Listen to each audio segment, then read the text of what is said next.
जय जगन्नाथ बंधुगण आज आम जानिबा 10 डिसेम्बर 2024 मंगलवार दिन द्वादश राशि राशिफल विषय। एही दैनिक राशिफल चंद्रंको गोचर गणना को नहीं आधारित एवं चंद्रंको गोचर गणना आम जीवन में बहुत प्रभाव पकई थाए। तो आसंतु सर्वप्रथमे जानिबा आजिर तिथि और राशि नक्षत्र विषय। आज होची 10 डिसेम्बर 2024 मंगलवार मार्गशीर शुक्ल पक्ष दशमी रात्र 3 घंटा 42 मिनिट गते एकादशी। आज उत्तर भाद्रपद नक्षत्र दिवा 1 घंटा 29 मिनिट गते रेवती नक्षत्र। आज मीन चंद्र अहोरात्र।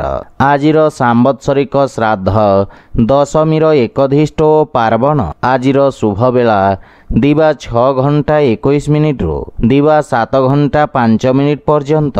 आजिर सूर्योदय प्रातः 6 घंटा 21 मिनिट। आजिर सूर्यास्त संध्या 5 घंटा 12 मिनिट। आज धनुराशि पुरुष और कर्कट तुला महिला मानक घात चंद्र एवं मकर राशि घात भार।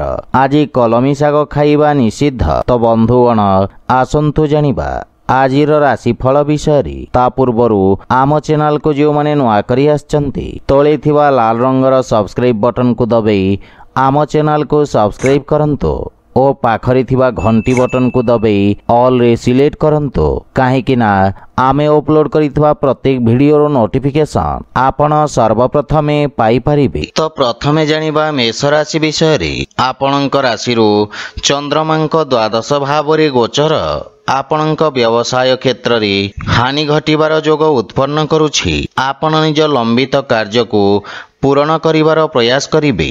कोनोसी प्रकार नुआ कार्य हाथ को नियंतु नहीं एवं असुरक्षित कार्य रे क्षति हेबार संभावना रहिछि। विशेष रूप रे शेयर मार्केट आदि क्षेत्र रे निवेश करिवारो आपणको दूरेई रहिबा उचित। वाणिज्य व्यवसाय रे क्षतिर सामना करिबाको पड़िबो एवं रोजगार क्षेत्र रे कोनोसी प्रकार परिवर्तन पई समय शुभ नुहे। पारिवारिक जीवन रे जीवन साथी सहित मतभेद देखा दे पारे एवं एथिरे पारिवारिक स्थिति कलहपूर्ण रहिबो। किंतु अविवाहित मानक पई विवाहर जोग रहिछि। रात्रि समय रे बंधु मित्रंक सहित मनोरंजन और मौज मजलिस रे समय व्यतीत करिबे।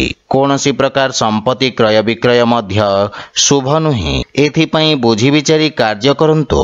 मानसिक चाप तथा कार्यभार आपनଙ୍କୁ चिंतित करिबो। किंतु स्वास्थ्य नियमर पूर्ण पालन करंतो।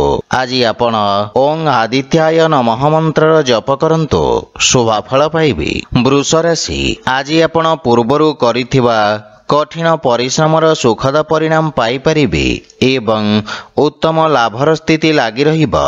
आपणक कार्य क्षेत्र रे आपणक मान सम्मान वृद्धि पाइब एवं व्यवसाय क्षेत्र रे किछि नुआ व्यक्तिंक सहित ऑनलाइन वार्तालाप करिबे। आपणक सामाजिक क्षेत्रर विस्तार घटिब एवं परिश्रमर उत्तम परिणाम पाई परिबे। कार्य क्षेत्र रे नुआ योजनार प्रारंभ करिबा पई उत्तम अनुकूल समय। परिवार जनक हितरे करिथिबा त्यागर आपणको स्वर्णिम परिणाम प्राप्ति हेब। किंतु पैतृक संपत्ति को नहीं कोनोसी प्रकार वाद विवाद देखा दे पारे। नव विवाहित मानक पई संतान प्राप्तिर जोग रहिछि एवं आपणक दायित्व रे वृद्धि घटिब। बंधु मित्रंक सहयोगरु आज नुआ कारोबार प्रारंभ करि परिबे। स्वास्थ्य अवस्था रे गंठी जनित समस्या देखा दे पारे। आज आपण गोमाता को खाइबाकू दियंतो शुभ फल पाइबे। मिथुन राशि आज आपणक कर्म भाव रे चंद्रदेवंको गोचर आपणको राजकीय क्षेत्र रे लाभ प्रदान करिबो। उच्च अधिकारी सहयोग प्राप्ति हेब एवं आपणक कार्यशैली रे एक नुआ चमक आसीबो। विद्यार्थी छात्र छात्री मानक पई पूर्वरु दिया जाइथवा प्रतियोगी परीक्षा रे उत्तम परिणाम प्राप्ति हेब।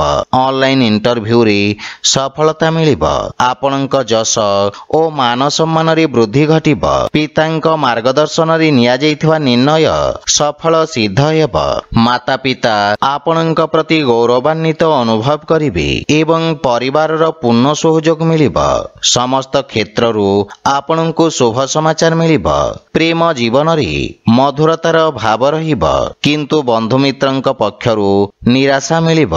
ଆଜି କୌଣସି ପ୍ରକାର ଋଣ ଦେବା ନେବା ଠାରୁ ଆପଣ ଦୂରେଇ ରୁହନ୍ତୁ ଏବଂ ମାତା ପିତାଙ୍କ ସ୍ୱାସ୍ଥ୍ୟାବସ୍ଥାର ବିଷୟ ଧ୍ୟାନ ରଖନ୍ତୁ। କୌଣସି ପୁରୁଣା ରୋଗ ଆପଣଙ୍କ ପାଇଁ କଷ୍ଟଦାୟକ ହୋଇପାରେ। ଆଜି ଆପଣ ସୂର୍ଯ୍ୟଦେବଙ୍କୁ ତିଳ ମିଶ୍ରିତ ଜଳ ଅର୍ପଣ କରନ୍ତୁ, ଶୁଭଫଳ ପାଇବେ। କର୍କଟ ରାଶି, ଆପଣଙ୍କ ନବମ ସ୍ଥାନରେ ଚନ୍ଦ୍ରଦେବଙ୍କ ଗୋଚର ଆପଣଙ୍କୁ ଭାଗ୍ୟଶାଳୀ କରିବ। ଏହି ସମୟ ଆପଣଙ୍କ ପାଇଁ ଅତ୍ୟନ୍ତ ଶୁଭ ରହିବ। ସମସ୍ତ ପ୍ରକାର ସମସ୍ୟା ଦୂର ହେବାକୁ ଲାଗିବ। ଯୋଜନାବଦ୍ଧ ଭାବରେ କରାଯାଇଥିବା ସମସ୍ତ କାର୍ଯ୍ୟରେ ଆପଣ ଉତ୍ତମ ସଫଳତା ପାଇବେ ଏବଂ ସାମାଜିକ କ୍ଷେତ୍ରର ବିକାଶ ହେବ। ନୂଆ କାର୍ଯ୍ୟର ରୂପରେଖା ପ୍ରସ୍ତୁତ କରିବେ। କାର୍ଯ୍ୟସ୍ଥଳରେ ଆଜି ଆପଣଙ୍କ ବାଣୀ ପ୍ରଭାବୀ ତଥା ଚମତ୍କାରିକ ରହିବ। ଭାଇ ଭଉଣୀଙ୍କ ମାର୍ଗଦର୍ଶନ ବା ସହଯୋଗ ମିଳିବ ଏବଂ ଭବିଷ୍ୟତର ଯୋଜନା ବିଷୟରେ ଆପଣ ଚର୍ଚ୍ଚା କରିବେ ତଥା ସମସ୍ୟାର ସମାଧାନ ଖୋଜିବାରେ ସଫଳ ହେବେ। ପରିବାରରେ ସମସ୍ତଙ୍କ ସହିତ ନମ୍ରତାପୂର୍ଣ୍ଣ ବ୍ୟବହାର ଦ୍ୱାରା ଲାଭ ତଥା ମାନସିକ ଶାନ୍ତି ପ୍ରାପ୍ତି ହେବ ଏବଂ ବୈବାହିକ ଦାମ୍ପତ୍ୟ ଜୀବନ ଅତ୍ୟନ୍ତ ସୁଖମୟ ରହିବ। କିନ୍ତୁ ସନ୍ତାନ ସମ୍ବନ୍ଧିତ କିଛି ସମସ୍ୟା ଆପଣଙ୍କୁ ଚିନ୍ତିତ କରିବ। ଆର୍ଥିକ ସ୍ଥିତି ମଧ୍ୟମ ରହିବ, ସେଥିପାଇଁ ବୁଝି ବିଚାରି ନିବେଶ କରିବା ଉଚିତ। ରକ୍ତଚାପ ସମ୍ବନ୍ଧିତ ରୋଗୀଙ୍କୁ ନିଜ ସ୍ୱାସ୍ଥ୍ୟାବସ୍ଥାର ବିଷୟ ଧ୍ୟାନ ରଖିବାର ଆବଶ୍ୟକତା ରହିଛି। ଆଜି ଆପଣ ଅସହାୟ ବ୍ୟକ୍ତିଙ୍କୁ ସାହାଯ୍ୟ କରନ୍ତୁ, ଶୁଭଫଳ ପାଇବେ। ସିଂହ ରାଶି, ଆଜି ଆପଣଙ୍କୁ ବ୍ୟବସାୟ କ୍ଷେତ୍ରରେ ଭାଗିଦାରୀଙ୍କ ପକ୍ଷ ମଧ୍ୟ ଶୁଣିବାକୁ ପଡ଼ିବ, ଅନ୍ୟଥା ଆପଣଙ୍କୁ ଆକସ୍ମିକ କୌଣସି ବଡ଼ କ୍ଷତିର ସାମ୍ନା କରିବାକୁ ପଡ଼ିବ। ଆଜି ଆପଣଙ୍କ ପାଇଁ ସେୟାର ମାର୍କେଟ ଆଦିରେ ନିବେଶ କରିବା ପାଇଁ ମିଶ୍ରିତ ଅବସର ମିଳିବ, କିନ୍ତୁ ପାରିବାରିକ କଳହରୁ ଆପଣ ଦୂରେଇ ରୁହନ୍ତୁ ତଥା ଜୀବନସାଥୀଙ୍କ ଭାବନାକୁ ମଧ୍ୟ ଧ୍ୟାନ ରଖନ୍ତୁ। ପ୍ରେମ ଜୀବନରେ ବାଣୀର କଠୋରତା ସମ୍ବନ୍ଧରେ ଫାଟ ସୃଷ୍ଟି ହୋଇପାରେ। ଭାଇଙ୍କ ସହିତ କୌଣସି ପ୍ରକାର ବାଦ ବିବାଦରୁ ଆପଣ ଦୂରେଇ ରୁହନ୍ତୁ। ଆପଣଙ୍କୁ ନିଜ ଭାଷା ତଥା ଭାଷା ଶୈଳୀର ବିଷୟ ଧ୍ୟାନ ରଖିବାର ଆବଶ୍ୟକତା ରହିଛି। ଆପଣଙ୍କ ବ୍ୟବହାରରେ ବୃଦ୍ଧି ଘଟିବ ଏବଂ କିଛି ଖର୍ଚ୍ଚ କରିବା ପୂର୍ବରୁ ଅନ୍ୟ ଉପାୟ ବିଷୟରେ ବିଚାର କରନ୍ତୁ। ଅନାବଶ୍ୟକ ଆର୍ଥିକ ଦେବାନେବାରୁ ସାବଧାନ ରୁହନ୍ତୁ। କାର୍ଯ୍ୟକ୍ଷେତ୍ରରେ ଆଜି କୌଣସି ଅଜଣା ବ୍ୟକ୍ତିଙ୍କୁ ସାମିଲ କରିବା ପୂର୍ବରୁ ବିଚାର ନିଶ୍ଚୟ ଭାବରେ କରନ୍ତୁ, ଅନ୍ୟଥା ପରେ ଆପଣଙ୍କୁ କ୍ଷତିର ସାମ୍ନା କରିବାକୁ ପଡ଼ିବ। ସ୍ୱାସ୍ଥ୍ୟ ଦୃଷ୍ଟିରୁ ଆପଣ ପୂର୍ଣ୍ଣ ରୂପରେ ସୁସ୍ଥ ଅନୁଭବ କରିବେ। ଆଜି ଆପଣ ସୂର୍ଯ୍ୟଦେବଙ୍କୁ ଜଳ ଅର୍ପଣ କରନ୍ତୁ, ଶୁଭଫଳ ପାଇବେ। କନ୍ୟା ରାଶି, ଚନ୍ଦ୍ରଦେବଙ୍କ ଆପଣଙ୍କ ସପ୍ତମ ଭାବରେ ଗୋଚର ଆପଣଙ୍କ ପାଇଁ ଭାବନାତ୍ମକ ରୂପରେ କଠିନ ସମୟ ହୋଇପାରେ। ସେଥିପାଇଁ ନିଜ ଭାବନାରେ ବିଶେଷ ନିୟନ୍ତ୍ରଣ ରଖନ୍ତୁ। ବାଣିଜ୍ୟ ବ୍ୟବସାୟ କ୍ଷେତ୍ରରେ ତରବରିଆ କୌଣସି ନିର୍ଣ୍ଣୟ ନିଅନ୍ତୁ ନାହିଁ, ଅନ୍ୟଥା କ୍ଷତିର ସାମ୍ନା କରିବାକୁ ପଡ଼ିବ। ରାଜକୀୟ କର୍ମଚାରୀଙ୍କୁ ନିଜ କର୍ତ୍ତବ୍ୟ ଓ ଦାୟିତ୍ୱ ନିର୍ବାହନରେ ସମସ୍ୟାର ସାମ୍ନା କରିବାକୁ ପଡ଼ିପାରେ, କିନ୍ତୁ ଆଜି ଆପଣ ନିଜ ବୁଦ୍ଧିବଳ ଓ ଚାତୁର୍ଯ୍ୟରେ ଶତ୍ରୁଙ୍କୁ ପରାସ୍ତ କରିବେ। ପରିବାରରେ କୌଣସି ସଦସ୍ୟଙ୍କ ସହିତ ମତଭେଦର ସମ୍ଭାବନା ରହିଛି ଏବଂ ଅତ୍ୟଧିକ କ୍ରୋଧ କାରଣରୁ ଆପଣଙ୍କୁ କ୍ଷତିର ସାମ୍ନା କରିବାକୁ ପଡ଼ିବ। ପାରିବାରିକ ବାତାବରଣ ସୁଖ ଶାନ୍ତିକୁ ବଜାୟ ରଖିବାର ପ୍ରୟାସ କରନ୍ତୁ ଏବଂ ମାନସିକ ଚିନ୍ତାର ମଧ୍ୟ ସାମ୍ନା କରିବାକୁ ପଡ଼ିପାରେ। ପ୍ରେମ ଜୀବନରେ ଆପଣ ଆନନ୍ଦଦାୟକ ମୁହୂର୍ତ୍ତ ବ୍ୟତୀତ କରିବେ ଏବଂ ଆର୍ଥିକ ସ୍ଥିତି ମଧ୍ୟମ ରହିବ। ଲାଭ ପାଇବା ପାଇଁ ଆପଣଙ୍କୁ କଠିନ ପରିଶ୍ରମ କରିବାକୁ ପଡ଼ିବ। ପୂର୍ବରୁ ଚାଲି ଆସୁଥିବା ସ୍ୱାସ୍ଥ୍ୟ ସମସ୍ୟାରୁ ମୁକ୍ତି ମିଳିବ। ଆଜି ଆପଣ ଭଗବାନ ଗଣେଶଙ୍କୁ ଧୂପ ଅର୍ପଣ କରନ୍ତୁ, ଶୁଭଫଳ ପାଇବେ। ତୁଳା ରାଶି, ଆଜି ଆପଣ କାର୍ଯ୍ୟକ୍ଷେତ୍ରରେ ସମସ୍ତ ବାଧା ଓ ସମସ୍ୟାକୁ ଦୂର କରି ଆଗକୁ ବଢ଼ିବେ। ଆପଣ ନିଜ ବ୍ୟବସାୟିକ କାର୍ଯ୍ୟଶୈଳୀରେ ନିଜର ସମସ୍ତ କର୍ତ୍ତବ୍ୟକୁ ସଫଳତାପୂର୍ବକ ନିର୍ବାହନ କରିବେ। ଉଚ୍ଚ ଶିକ୍ଷା ହେତୁ କୌଣସି ଅତ୍ୟାଧୁନିକ ସଂସ୍ଥାନରେ ଆବେଦନ କରିବା ପାଇଁ ସମୟ ଅନୁକୂଳ ରହିଛି। କୌଣସି କାର୍ଯ୍ୟ ବା ଯୋଜନା ପୂରଣ ନ ହେବା ପର୍ଯ୍ୟନ୍ତ ସାର୍ବଜନିକ କରନ୍ତୁ ନାହିଁ। ସନ୍ତାନ ପକ୍ଷରୁ ସୁଖଦ ଅନୁଭୂତି ପ୍ରାପ୍ତ କରିବେ ଏବଂ ଜୀବନସାଥୀଙ୍କ ସହିତ ସମ୍ପର୍କରେ ପ୍ରଗାଢ଼ତା ଆସିବ। ପାରିବାରିକ ବାତାବରଣ ଉତ୍ତମ ଅନୁକୂଳ ରହିବ ତଥା ଆପଣ ନିଜ ଆର୍ଥିକ ମାମଲା ଓ ଭବିଷ୍ୟତକୁ ନେଇ ଚିନ୍ତିତ ରହିବେ। ଭାଇ ଭଉଣୀଙ୍କ ପକ୍ଷରୁ ପୂର୍ଣ୍ଣ ସହଯୋଗ ମିଳିବ। ପ୍ରେମ ଜୀବନ ପାଇଁ ସମୟ ଉତ୍ତମ ଅନୁକୂଳ ରହିଛି। ଆର୍ଥିକ ସ୍ଥିତି କ୍ଷେତ୍ରରେ ସୁଧାର ଆସିବ ଏବଂ ଛୋଟିଆ ଋଣ ଭାରରୁ ମୁକ୍ତି ପାଇପାରିବେ। ମାନସିକ ଚିନ୍ତା କାରଣରୁ ଶାରୀରିକ ଅସୁସ୍ଥତା ଓ ଦୁର୍ବଳତା ଅନୁଭବ କରିବେ। ଆଜି ଆପଣ ଗୋମାତାଙ୍କୁ ଖାଇବାକୁ ଦିଅନ୍ତୁ, ଶୁଭ ଫଳ ପାଇବେ। ବିଛା ରାଶି, ଆପଣଙ୍କ ପଞ୍ଚମ ଭାବରେ ଚନ୍ଦ୍ରଦେବଙ୍କ ଗୋଚର ଶିକ୍ଷା କ୍ଷେତ୍ରରେ ଯୋଡ଼ି ହୋଇଥିବା ବ୍ୟକ୍ତିଙ୍କ ପାଇଁ ବିଶେଷ ଲାଭପ୍ରଦ ରହିବ। ଆପଣଙ୍କ ପାଇଁ ସମସ୍ତ ପ୍ରତିଯୋଗୀ ପରୀକ୍ଷାର ଉତ୍ତମ ପରିଣାମ ପ୍ରାପ୍ତ ହେବାର ପ୍ରବଳ ଯୋଗ ରହିଛି। ଭବିଷ୍ୟତକୁ ଦୃଷ୍ଟିରେ ରଖି କୌଣସି ବିଶେଷ ଶିକ୍ଷା ଗ୍ରହଣ କରିବାର ଇଚ୍ଛା ପ୍ରକାଶ କରିବେ। ପରିବାରରେ ଆପଣ ନିଜ ମଧୁର ବାଣୀରେ ସମସ୍ତଙ୍କୁ ପ୍ରଭାବିତ କରିବେ ଏବଂ ଆପଣଙ୍କ ସକାରାତ୍ମକ ଛବିର ନିର୍ମାଣ ହେବ। ବନ୍ଧୁମିତ୍ର ତଥା ସମ୍ପର୍କୀୟଙ୍କ ସହିତ ଉତ୍ତମ ସମ୍ପର୍କର ଲାଭ ପରିଣାମ ପାଇବେ। ଜୀବନ ସାଥୀଙ୍କ ସହଯୋଗରୁ ଆପଣଙ୍କ ସମସ୍ତ କାର୍ଯ୍ୟ ସଫଳତାପୂର୍ବକ ସମାପ୍ତ ହେବ। ପରିବାର ସଦସ୍ୟଙ୍କ ସହିତ କୌଣସି ପ୍ରକାର ଛୋଟ ଯାତ୍ରା କରିବାର ଯୋଗ ରହିଛି। ଆଜି ଆପଣଙ୍କ ଅନାବଶ୍ୟକ ଖର୍ଚ୍ଚ କାରଣରୁ ଆର୍ଥିକ ସନ୍ତୁଳନ ଖରାପ ହେବାର ସମ୍ଭାବନା ରହିଛି। ପରିବାରରେ କୌଣସି ସଦସ୍ୟଙ୍କ ସ୍ୱାସ୍ଥ୍ୟାବସ୍ଥାକୁ ନେଇ ଆପଣ ଚିନ୍ତିତ ରହିବେ। ସେଥିପାଇଁ ସ୍ୱାସ୍ଥ୍ୟାବସ୍ଥାର ବିଷୟ ଧ୍ୟାନ ରଖନ୍ତୁ ଏବଂ ସ୍ୱାସ୍ଥ୍ୟ ନିୟମର ପୂର୍ଣ୍ଣ ପାଳନ କରନ୍ତୁ। ଆଜି ଆପଣ ଗୋମାତାଙ୍କୁ ଖାଇବାକୁ ଦିଅନ୍ତୁ, ଶୁଭ ଫଳ ପାଇବେ। ଧନୁରାଶି, ଆଜି ଆପଣଙ୍କ ବାଣିଜ୍ୟ ବ୍ୟବସାୟରେ ସାମାନ୍ୟ ଉଚ୍ଚ ନିଚର ସ୍ଥିତି ଦେଖାଦେବ। ଲାଭ ପାଇବା ପାଇଁ ଆଉ କିଛି ସମୟ ଲାଗିବ ଏବଂ ଏଥିପାଇଁ ଆପଣ ସାମାନ୍ୟ ଚିନ୍ତିତ ରହିବେ। ବ୍ୟବସାୟର ବିସ୍ତାର କରିବା ପାଇଁ ଆପଣ ବିଶେଷଜ୍ଞଙ୍କ ପରାମର୍ଶ ନେବେ। ଯେକୌଣସି କାର୍ଯ୍ୟ କରିବା ପୂର୍ବରୁ ବୁଝି ବିଚାରି ରିସ୍କ ନିଅନ୍ତୁ, କାହିଁକି ନା କେତେଥର ପୂରଣ ହେଉଥିବା କାର୍ଯ୍ୟରେ ମଧ୍ୟ ଅବରୋଧର ସାମ୍ନା କରିବାକୁ ପଡ଼ିବ। ଆପଣଙ୍କ ପାରିବାରିକ ସୁଖରେ କ୍ଷତି ହେବାର ଯୋଗ ରହିଛି ତଥା କିଛି ଗୃହ ଉପକରଣ ଖରାପ ହେବା କାରଣରୁ ଘରର ସୁଖ ସୁବିଧାରେ ବ୍ୟବଧାନ ଉତ୍ପନ୍ନ ହୋଇପାରେ। କୌଣସି ନିଜ ଲୋକଙ୍କ କାର୍ଯ୍ୟକୁ ନେଇ ଆପଣଙ୍କୁ କିଛି ସମସ୍ୟାର ସାମ୍ନା କରିବାକୁ ପଡ଼ିବ। ଆର୍ଥିକ ସ୍ଥିତି ସାମାନ୍ୟ ସଂଘର୍ଷପୂର୍ଣ୍ଣ ରହିବ ଏବଂ କୌଣସି ପ୍ରକାର ନିବେଶରୁ ଆପଣଙ୍କୁ ଦୂରେଇ ରହିବା ଉଚିତ। ଧନ ପ୍ରାପ୍ତି ପାଇଁ ଧୈର୍ଯ୍ୟ ବଜାୟ ରଖନ୍ତୁ ଏବଂ ଯାନବାହନ ଜନିତ ଦୁର୍ଘଟଣାର ସମ୍ଭାବନା ରହିଛି। ସେଥିପାଇଁ ଯାନବାହନ ଚଳାଚଳକୁ ନେଇ ବିଶେଷ ସାବଧାନ ରୁହନ୍ତୁ। ଆଜି ଆପଣ ଅସହାୟଙ୍କୁ ସାହାଯ୍ୟ କରନ୍ତୁ, ଶୁଭ ଫଳ ପାଇବେ।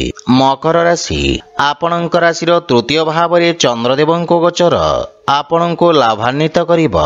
ଆପଣଙ୍କ ପରାକ୍ରମରେ ବୃଦ୍ଧି ଘଟିବ ତଥା ଆପଣଙ୍କ ବାଣୀ ପ୍ରଭାବଶାଳୀ ରହିବ ଏବଂ ଆପଣଙ୍କ ସ୍ୱଭାବରେ ଅତି ଆକ୍ରମକତା କାରଣରୁ ଆପଣଙ୍କ ପ୍ରତିଷ୍ଠାରେ ହାନି ଘଟିବ। ସମାଜ ସେବା କାର୍ଯ୍ୟରେ ଆପଣ ସହଯୋଗ କରିବେ ଏବଂ ଆପଣ ନିଜର ସମସ୍ତ କାର୍ଯ୍ୟକୁ ସଫଳତାପୂର୍ବକ ସମ୍ପନ୍ନ କରିବେ ତଥା ମନରେ ପ୍ରସନ୍ନତାର ଭାବ ରହିବ। ରଚନାତ୍ମକ କାର୍ଯ୍ୟରେ ବ୍ୟସ୍ତତା ରହିବେ। ପୈତୃକ ସମ୍ପତ୍ତି ସମ୍ବନ୍ଧିତ ଯଦି କୌଣସି ବିବାଦ ପୂର୍ବରୁ ଚାଲି ଆସୁଛି, ସେଥିରେ ନିର୍ଣ୍ଣୟ ଆପଣଙ୍କ ହିତରେ ଆସିବ। ବନ୍ଧୁମିତ୍ର ତଥା ସମ୍ପର୍କୀୟଙ୍କ ପୂର୍ଣ୍ଣ ସହଯୋଗ ମିଳିବ ଏବଂ ଆର୍ଥିକ ଉନ୍ନତି ହେବ। କିନ୍ତୁ ପାରିବାରିକ ଖର୍ଚ୍ଚରେ ବୃଦ୍ଧି ଘଟିବାରୁ ମାନସିକ ଚିନ୍ତା ଅନୁଭବ କରିବେ। ସ୍ୱାସ୍ଥ୍ୟାବସ୍ଥାରେ ସୁଧାର ହେବ। ପ୍ରାଣାୟାମ ତଥା ଦୈନିକ ବ୍ୟାୟାମର ଆବଶ୍ୟକତା ରହିଛି। ଆଜି ଆପଣ ବଜରଙ୍ଗ ବାଣ ପାଠ କରନ୍ତୁ, ଶୁଭ ଫଳ ପାଇବେ। କୁମ୍ଭ ରାଶି, ଆଜି ଆପଣ ନିଜ ବାଣୀରେ ସମସ୍ତଙ୍କ ପ୍ରିୟ ଭାଜନ ହେବେ ଏବଂ ନିଜ ମଧୁର ବାଣୀରେ ପୂର୍ବରୁ ଅଟକିଥିବା ମାମଲାକୁ ସମାଧାନ କରିନେବେ।